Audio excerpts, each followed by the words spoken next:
kasi. Okay lang. Dali. May sabihin lang ako sa inyo. Pinagalitan ko si Ethel saka si Ate Gay. Hindi sila professional. Sinigawan ko sila para malaman nyo. Nagalit sila dahil hindi sila nalo sa costume. Itong lahat ng ito, biruan lang. Ito'y para pasayahin kayo. At itong si Ethel Buban, sisigaw sa akin doon. If you wanna resign right now, go. Hindi ko kayo pipigilan. Ate Gay, binibigyan kita ng break. Okay? Ako ang producer ng show, Ethel. Isip ka, ako nagpapasweldo sa'yo. Magrespeto ka. Ito ang naging maanghang na pahayag ng Wawa Willie host at producer na si Willie Revillame noong February 28, Huwebes, sa di umano'y mainit na konfrontasyon na naganap sa dressing room sa pagitan niya at ng kanyang dalawang co-hosts na sina Ethel Buba at Ate Gay. Nagugat di umanong insidente nang magbiro si Willie tungkol sa costume ni na Ate Gay at Ethel sa mini-concerto segment ng Wawa Willie. Style pa talaga yan? Style yan. Pati yan, pakita mo. Talaga may butas? Oo, ginagaya mo lang si Ann Curtis eh. Ano to? Bakit mo kami kino-compare doon?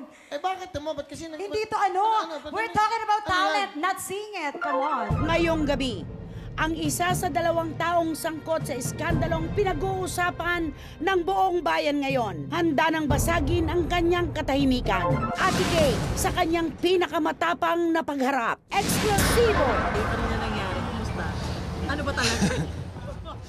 Ay, okay lang naman ako eh. Ang pangit lang doon, para kami isang pamilya nagkaroon ng problema. Siyempre, ang tatay, si Willie, pinagalitan lang kami. Pinilit naming pag-usap kasi after nung mga tsikahan, yung nagagalit ko siya, pumasok kami dun sa table, tapos ayun, sermon pa rin. Excited nga ako pumasok bukas, kaya lang wala akong magagawa, hindi ako pinapapasok.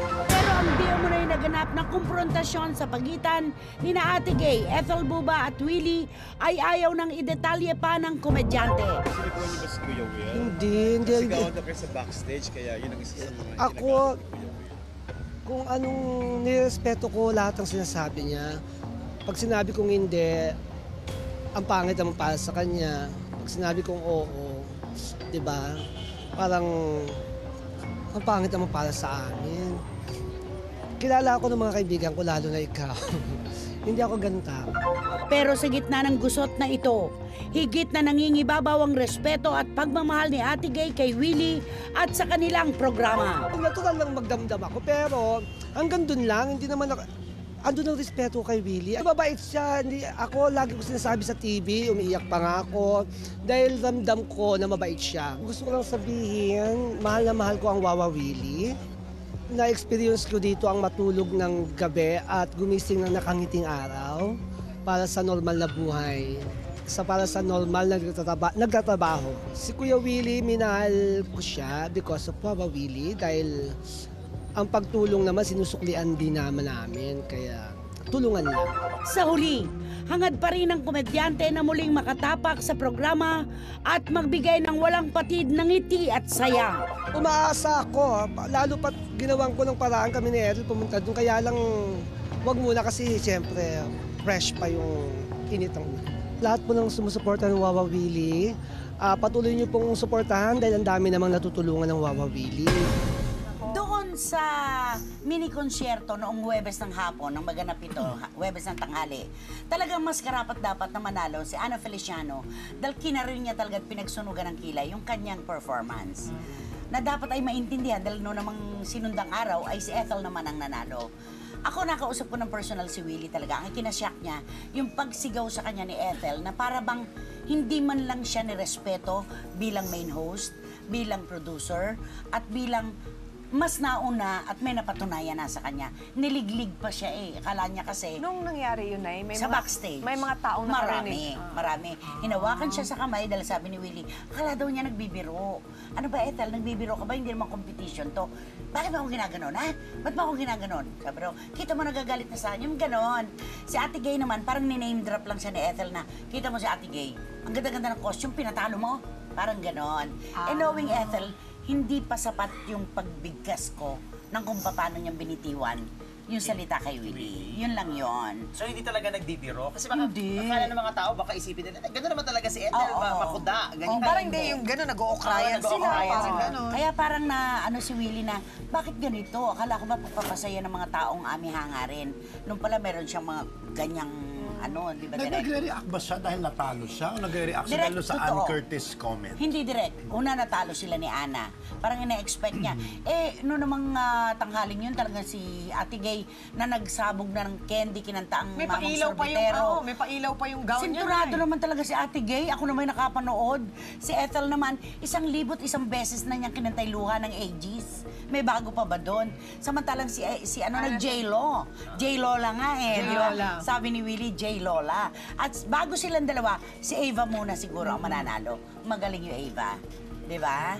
So, walang ganyanan. Kaya nga nakakalungkot lang dahil parang nawala ng utang na loob. O sige, diretso ko na sasabihin, walang utang na loob si Ethel Buba dahil binigyan siya ng chance ni Willie na mag-co-host pero hindi niya pinahalagaan yung oportunidad. So sa tingin po ba, makakabalik pa si Ethel? Si o Ate walay Gay, na? may porsyentong malaki, pero si Ethel siguro, baka the door. Talaga? Wala The na. door. Close the door. As of now, Kay Ate Gay yun. As of now, Nay, yun. Ikaw, Nay, kilala mo naman talaga si Willie, di ba? You're very close. Pag sinabi ba niyang, kunyari, sa ngayon, hindi muna niya gustong katrabaho si Ethel, will that be something that will carry on forever? Or pwede pa yung magbago? Si Ami, nakasama rin si Willie. Ano tong batang to parang ang yabang-yabang, parang ang tigas-tigas. Lahat yan, pagpapanggap yan. Dahil sa tunay na buhay, si Pusong Willie mamon. malambot, pusong mamon. Kaya niya siguro kung merong Bridge. manghimasok at aayusin ang problema. Kung meron pero kung wala, tuloy-tuloy na ito. You know what is Baka so it'll strange? take time. Yeah, and you know what's so strange? Kasi ang dami pa rin namintas kay Willie dahil doon sa statement niya Yes, sa TV, direct, no? totoo. You can look at it both ways. One way is that nangyayari rin kahit sino yun, kahit sa akin na yung pagbugso ng damdamin Yes, direct. na kailangan ilabas mo. But sometimes kasi it comes across sa mga tao na, bakit kailangan pa Bakit sinabi? kailangan pa sa Oo. ere? Pwede naman niya kinausap sa backstage, ganon.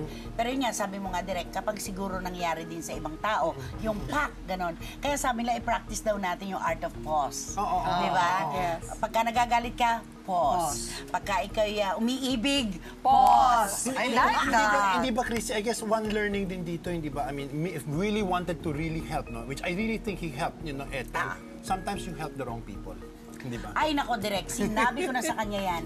Ay nako, pipiliin mo at saka ingatan mo. Kita mo, tumaya na naman siya sa maling kabayo. Madalas naman mangyari sa kanya yan Well, it happens kasi, it happens. Lahat naman tayo, at some point or the other, yung sa pagnanais natin makatulong, kuminsan tayo pa ang napapasama. Yes, totoo yan, direct. Tinulungan mo na, binigay mo na ang lahat, ikaw pa ang masama, dalahin na nila yon, hindi na ni Willie. Sana lang Okay. sa insidente na to, makita na ni Ethel kung ano yung tinuturo Yeah, sa Ethel. kanya na. Yeah. Ano tinuturo sa Ako, kanya ng nanghihinayang. universe, Ang ng galing-galing mo pagkakataon. pa naman ni diba? Ethel. Meron, kinakatok siya Naalala dito mo, naalala mo tayo nung nagsimula yung yung... Lahat maalala pa, lahat wish tayo yung parang, atin. wow, Ethel. Oo, di ba? Nice time. Napaka-happy Napaka-happy natin para sa kanya.